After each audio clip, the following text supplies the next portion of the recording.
e benvenuti in questa nuova puntata di Contatori del Tempo. I listen to Prince like crazy. Mastino Lavico per noi, primo baule, primo leggendario.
A parte l'intro figlia della mia mattinata libera, il mercoledì lavoro solo di pomeriggio, quindi ho un po' più di tempo da perdere, come avrete intuito. Ieri è successa una cosa molto simile, stavo editando il video di Gombrich, finito, mi alzo e vedo nella libreria della casa che sto affittando questo libro, CP, libro che mi ha letteralmente traumatizzato da piccolo, perché ricordo, me lo diedero, penso come a tantissimi altri di voi, da leggere durante l'estate. Non solo questo, avevamo anche ricevuto il compito di riassumere capitolo per capitolo tutto il libro, che tra l'altro rileggendolo ieri notte non è neanche così lungo, ma ricordo che per me fu un disastro, al punto tale che chiesi a mio fratello, sotto pagamento, di farlo al posto mio. Pagamento che ricordo ai tempi furono circa 30 euro, che però a 6 anni sono tipo 300.000 euro. L'ho ritrovato, l'ho riletto ieri sera e mi andava di darvi un po' il mio feedback dopo tutti questi anni. Ricordo che ai tempi la lettura fu pessima, non riuscivo proprio a leggerlo, e una cosa molto simile mi è capitata anche ieri sera. Sarà forse il trauma, ma in generale è un libro un po' noioso, un po' una rottura, devo ammetterlo. So che ci sono molto affezionati, anch'io mi è capitato di parlarne, di recitarlo, e vedevo qualcuno che aveva in realtà dei bei ricordi, ma a me questo libro non piace proprio. Di cosa parla, per chi di voi non se lo ricordasse, non l'avesse mai letto, anche se poi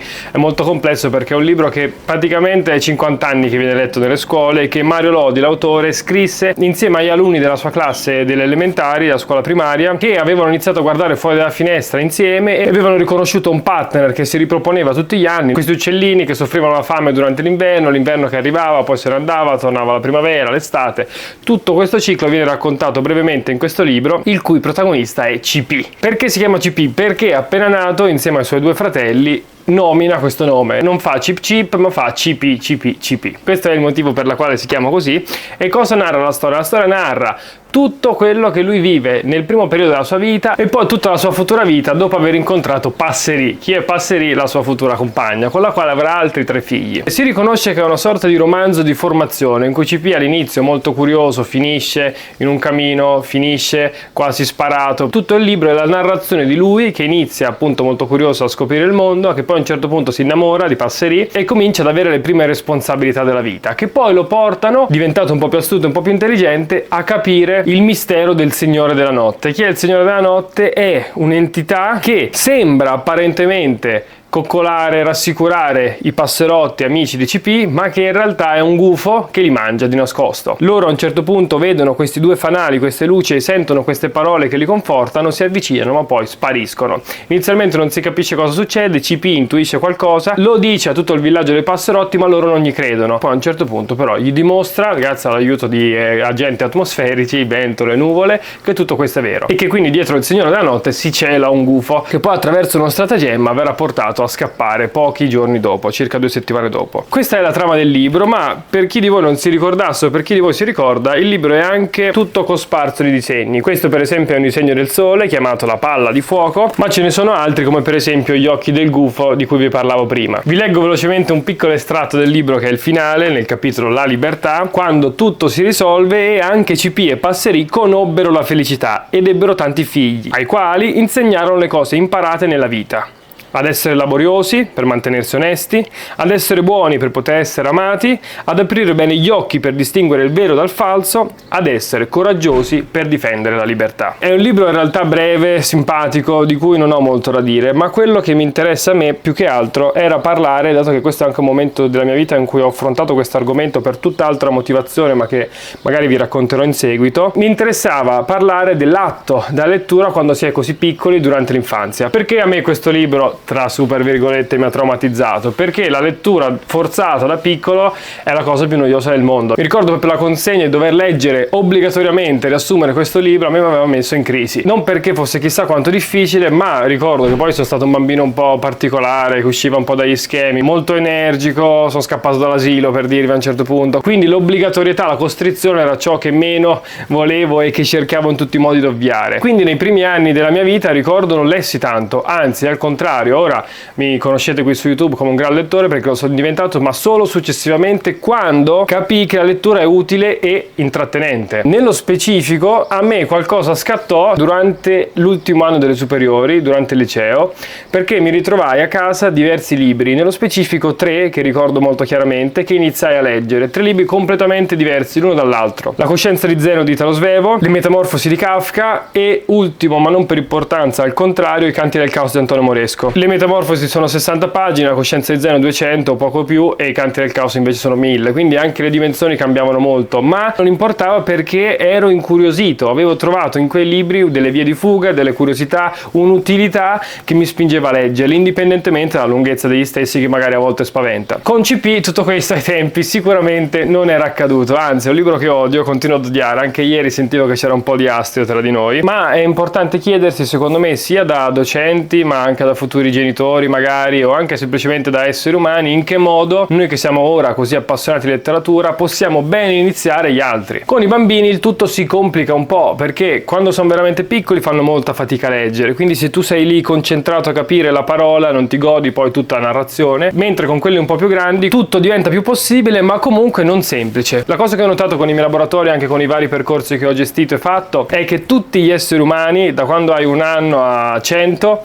sono interessati alle storie. L'importante è chiedersi in che modo queste storie devono essere raccontate. Vanno lette, vanno narrate, vanno viste, vanno fotografate, registrate, cantate. Molto complesso questo discorso qui, ma se dovessi rilegarmi semplicemente ai libri, io credo che in quell'età bisogna dare largo spazio alla poesia, perché è breve, molto densa e lascia spazio a tantissime interpretazioni. Ma per concludere questo discorso, le due deduzioni a cui sono arrivato a questo punto sono queste. In primis, secondo me non bisogna rilegare i bambini a letture per bambini, perché anche loro possono annoiarsi, possono essere curiosi e mentre vivono non trovano niente di quello che leggono nel mondo, perché capiscono sin da subito che il mondo è complesso, che il mondo è differenziato, che è violento, che è amorevole, che è generoso, che è avaro.